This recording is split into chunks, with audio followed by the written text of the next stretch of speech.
Hi everyone, let's talk about some first impressions for A Feast for Odin. And I think this game is fantastic. I have played it once 2-player and 3 times solo so far, so I've still really barely scratched the surface, especially when you think that there are 3 huge decks of cards in the game. I think I've used A for all of the games apart from one where I used some of the B cards instead. I haven't really, this was the first time I got Baffin Island in this playthrough. I've never done a game where I try and go into the long houses or sheds and things. That could be a potential strategy. There are so many things I haven't done yet. And this was my #1 most anticipated game for Essen. But I was kind of, the only reservation I had about the game was it going to be a Caverna type of thing where everything is open to you and you're kind of overwhelmed by this crazy choice and it's always going to be the same every game. And to an extent it is, because you have got this action board that seems wide open at first. It seems like you've got a crazy amount of things to do and that you're going to be able to do the same things every game, but it's not the case. It's not, there's a million different actions and you can do them all. As I said at the start of the playthrough, they are divided into certain sets of actions that group really nicely together, and they are kind of more not always, but usually more powerful versions of the thing that was in the previous column. You need to spend more Vikings to do it, and you'll usually get a much better thing, although maybe slightly different, like you'll go whaling rather than hunting game in a different column. So it does seem overwhelming at first, but then when you start to separate the things in your mind of, well, I'm not really going to go, I haven't got any wood, I'm not going to go and do that. I'm not going to waste time getting ships, I'm going to buy it with money instead. So that crosses off a whole row of things for you. I'm not going to waste time, I haven't got any cattle, so I'm not going to bother getting the milk or anything. Certain things, depending on your strategy, as you go through the first maybe 2 or 3 years, you can cross a lot of these things off your list for a while, unless you suddenly want to make a jump. The cards do make a difference as well. I'm not sure how much. As I said, I haven't played the game that much, and I don't think I'm particularly great at it. But the starting card is a really nice guide of what you can do. The points value is a nice little indicator as well of how powerful the thing is that you've got, how powerful the ability is if you get that card played. And there is, there's luck of the draw involved, but I've found myself not really playing that many cards. Maybe that's another thing I can go into. One of the starting cards in the A deck at least is it Tutor, where at any time you can pay a money to play a card. And that could be really good if you keep doing 3 actions to draw a lot of cards and you just keep playing them. Even if you don't use the things, they might be worth a lot of points. Like that village leader that got me 2 money at the start of the feast phase if I had a coat still in my ownership. That's not the right word. If I still had a coat, then I would earn 2 money. So I'm cutting myself off a bit by not placing it on the board, but I can earn 2 money. So I think I did that 2 or 3 times, and the card was worth 3, so that's quite a few points just from playing one thing. I think the game is definitely open to completely different strategies every time, especially if you push yourself. Like I have kind of, in the last couple of games especially, really gone for trying to ramp up the income as quickly as possible, going exploring a lot, going pillaging, having the 5 boat and doing the trade action where you can turn any number of different greens into blues. That is amazing to me, but I'm sure that there are other things in the game. Like I was concerned after my first solo playthrough and our first 2-player game, I was kind of all over the place, doing a ton of different things, and Rachel saw emigrating and went for emigrating, and she had so many points I was really scared I was going to lose, and it was 99 to 93, so it was quite close. I did manage to just get the win in the end with all of the points I got from covering up things on my board, but I was really worried. And then I did my first solo game and I went emigrating and got so many points that I thought, well, this is clearly broken, it's all about emigrating. But then I saw the solo thing that I mentioned at the start of the playthrough. If you go into the forums for A Feast for Odin, there are threads about this weekly solo challenge if you're interested, where I can't remember the name of the user. I'll put him on the screen, I'm very sorry. He is organising these things. He's coming up with a starting occupation that you can start with, and then a set of cards that you'll use over the course of the game.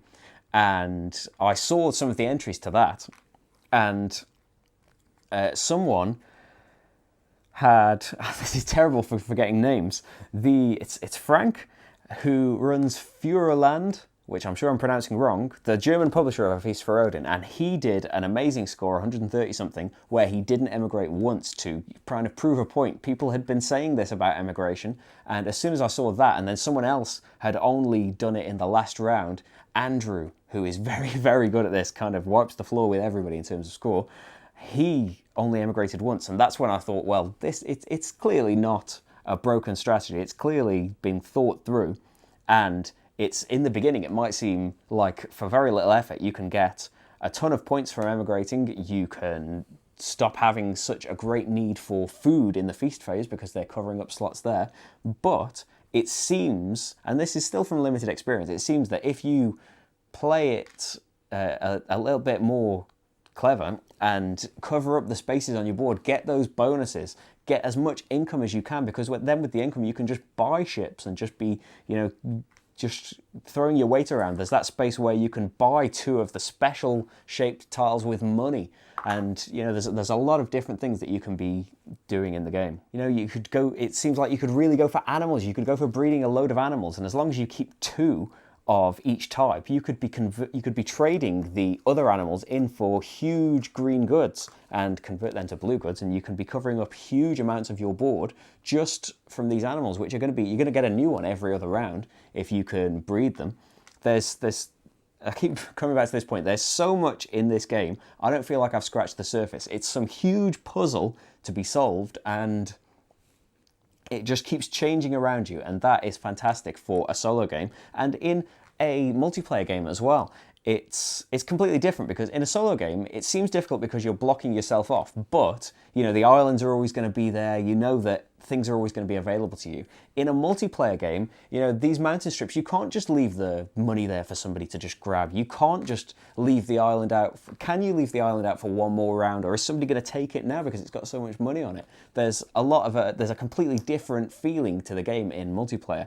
I've only played it 2-player, but it's been fantastic. I did read some concerns that the board was too open with 2-player, but we didn't find that. We were going for different strategies, but still, the upgrade spaces and the mountain spaces, the emigration spaces, the playing a card, even the hunting things. If you weren't going for hunting, sometimes it's the best thing to do at the time. If you keep drawing the cards and you have a lot of wood, then even if you haven't gone for that strategy, you might just want to lay a snare just one round, and that can really affect the other people.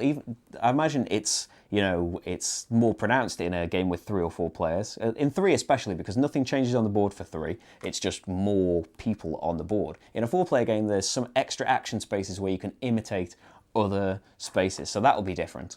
But in a 2-player game, at least, we found that there was enough. It wasn't so tight that we couldn't do anything. We could still do what we wanted, but we might have to rethink things. You might have to go if somebody took the 1 column, then you're getting a better thing, but you're going to have to rethink your strategy now, because that's going to use up an extra Viking, and your plans can come down to just having the right number of people. And if somebody just goes into that different column because they needed it first, then that can really mess you up, because you're going to have to spend 1 more Viking now, or 1 fewer Viking, and have a less powerful action, and that could have a big chain reaction on what your round was going to be. I think that in a 2-player game, it was fantastic, and I didn't really see the issue of the board being too open myself.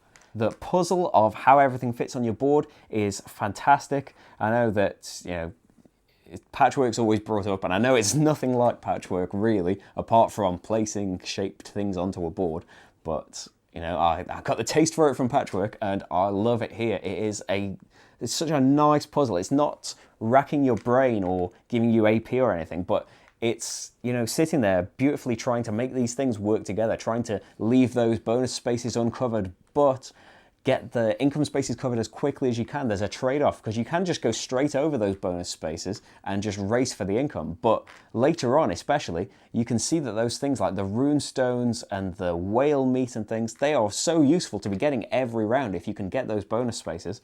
That's just a whole nother puzzle in itself. There's a little mini puzzle of feeding your people, where it's, you can only use things once, or you have to flip them over. You can use money if you really need to. You can take a big penalty, as in a lot of Uwe Rosenberg's games, if you don't feed your people properly.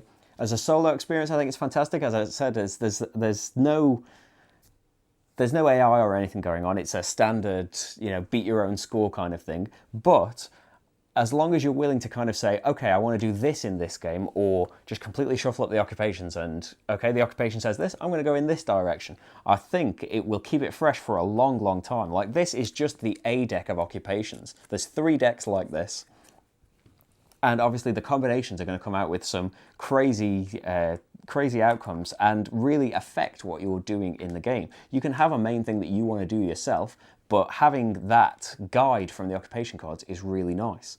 And with this weekly challenge, I'm not sure how often I'll be able to do it with me doing all of these videos all the time, but I'm really interested at seeing what people have done and seeing their different ways of thinking in this game. So that was A Feast for Odin. It was my #1 most anticipated game for Essen.